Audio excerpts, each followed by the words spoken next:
This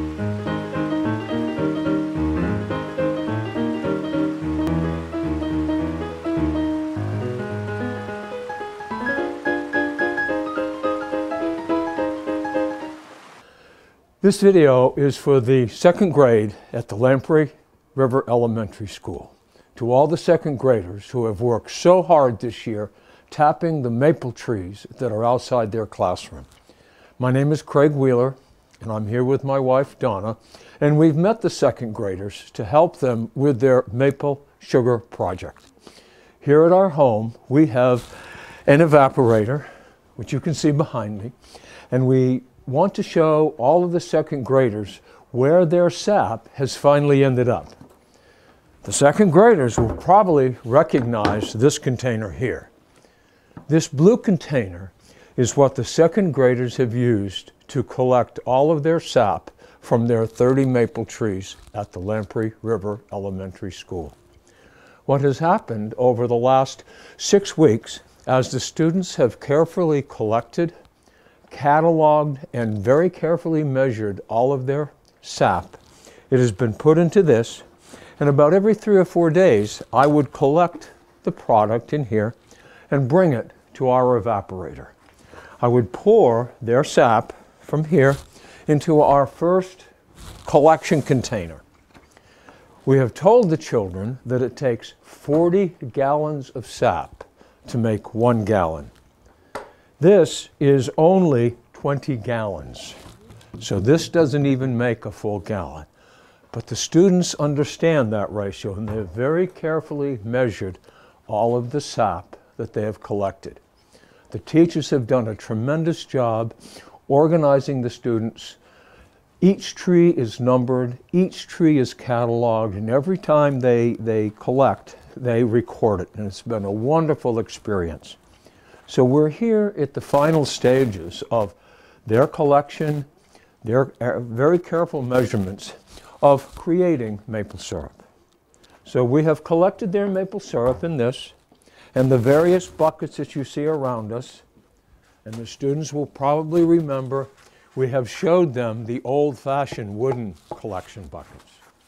So here at our little sugar shack, which is in our barn, we have our evaporator. You can see the steam going up.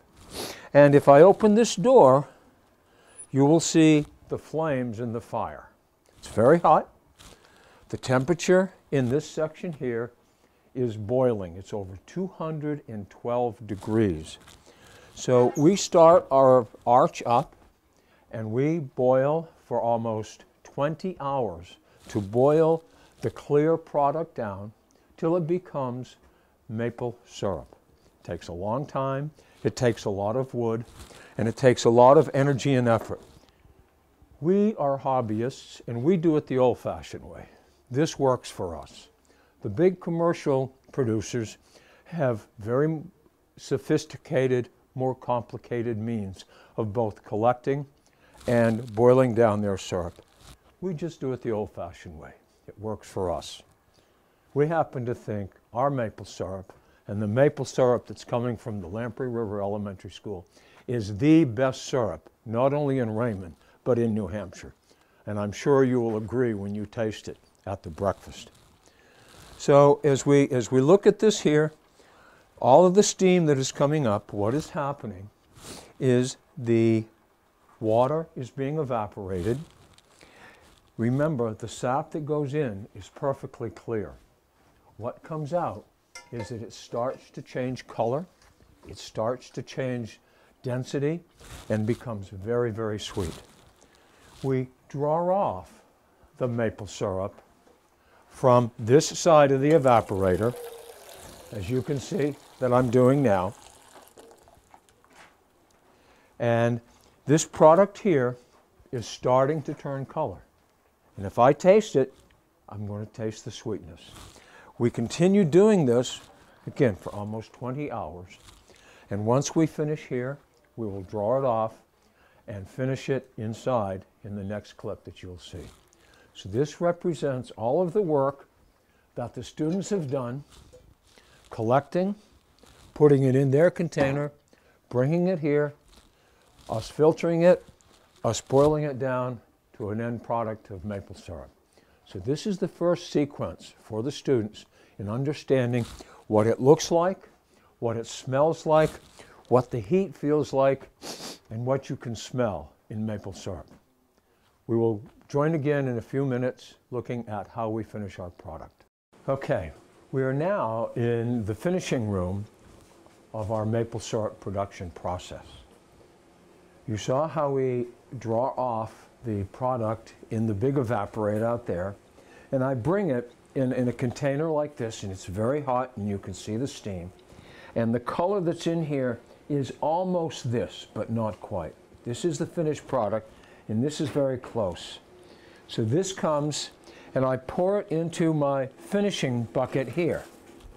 And as you can see, it's boiling quite hard. This is on a gas stove, and I can regulate the heat. So I can watch the temperature of this very carefully.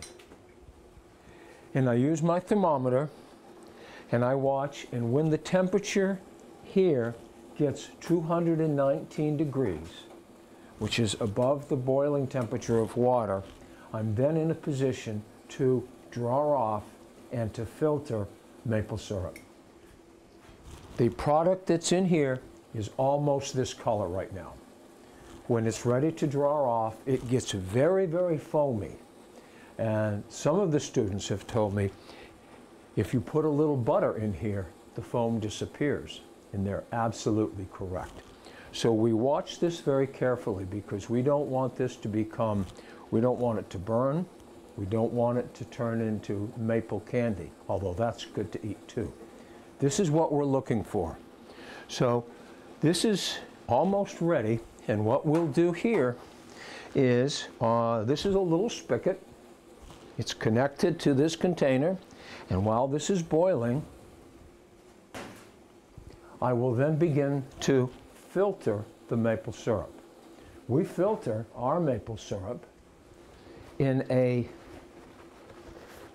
funnel. This sort of looks like this, and this is made out of felt.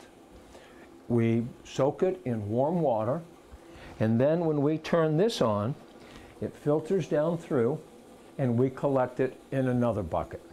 So you can see there's a lot of hands-on in our maple syrup, from when we collect it to when we boil it out there to bringing it here, filtering, picking up that bucket, and then we're done. Once we're done, we clean this off and we're ready to go again. When we have our maple syrup that has been put into jars, and the students saw this, this is how we grade our maple syrup. And there are various colors of the grade. And what we do is we look to match the color of the syrup that we just made with dark grade A, dark robust. We compare it to that. Is it grade A, rich amber? Or is it the golden, delicate, light amber? And whichever is the closest is the grading system that is currently used both in New Hampshire and in Vermont.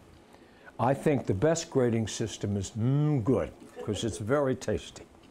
Now, once we have it here, we turn the caps upside down and tighten them very tight, because they're sealed and no one can tamper with them until it's open. So we know that there's nothing else in this product but pure maple syrup.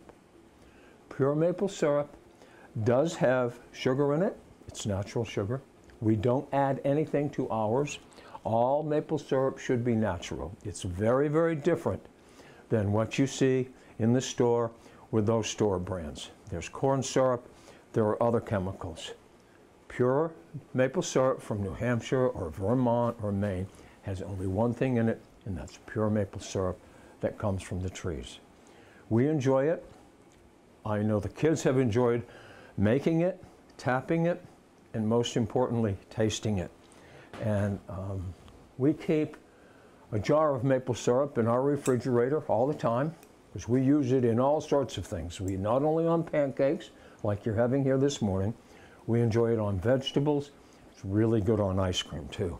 So this is how we at Oldham Farm make maple syrup. We hope the students have enjoyed watching this. We hope the students have learned something about their natural environment, about the trees that are right next to their school can make a product like this that you can eat, that you can consume, that is healthy for you, and only requires elbow grease to produce.